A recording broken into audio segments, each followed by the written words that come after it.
चांद की चमक। एक राजकुमार था, अपने राज्य में घूमने निकला। घूमते घूमते थकान सी लगी, एक नदी किनारे पहुंचा। वहां बैठकर सोचने लगा, काश थोड़ी और घूम लेता। वक्त बीत चला था, शाम होने लगी थी। आखिर नदी किनारे सोने का सोचा। घोड़े के पेड़ से बांधकर पानी लेने गया। पानी के अंदर देखा, कुछ चमक रहा है, समझ नहीं आया। उसे निकालना चाहा, जैसे ही हाथ लगाता गायब हो जाता। बड़ी कोशिश के बाद कुछ हासिल नहीं हुआ। तब थक हार के लौटा। रोटी खाया और चांद की तरफ देखने लगा। चांद कितना सुहावना लग रहा था। फिर बाद में नदी की तरफ देखा, फिर उसे चमक दिखाई दिया। नदी की ओर फिर बढ़ा। नदी के पास पहुंचा तो देखा, उसमें कुछ नहीं, चमक नहीं रहा है। कुछ देर वहीं बैठा था।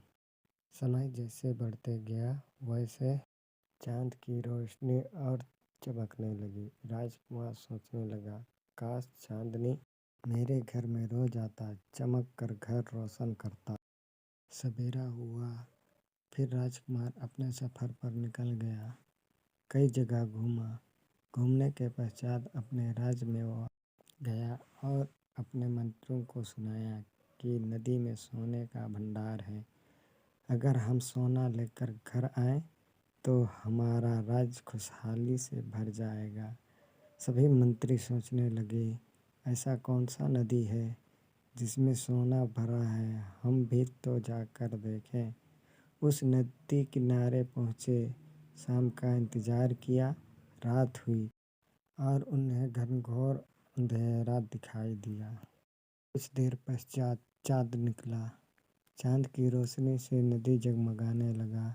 सभी लोग समझ गए कि राजकुमार भूख के कारण ज़्यादा समझ नहीं पाए होंगे कि चाँद की रोशनी से नदी चमक रहा था।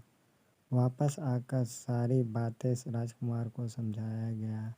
राजकुमार भी समझ गए कि वहाँ सोना नहीं, चाँद की रोशनी थी।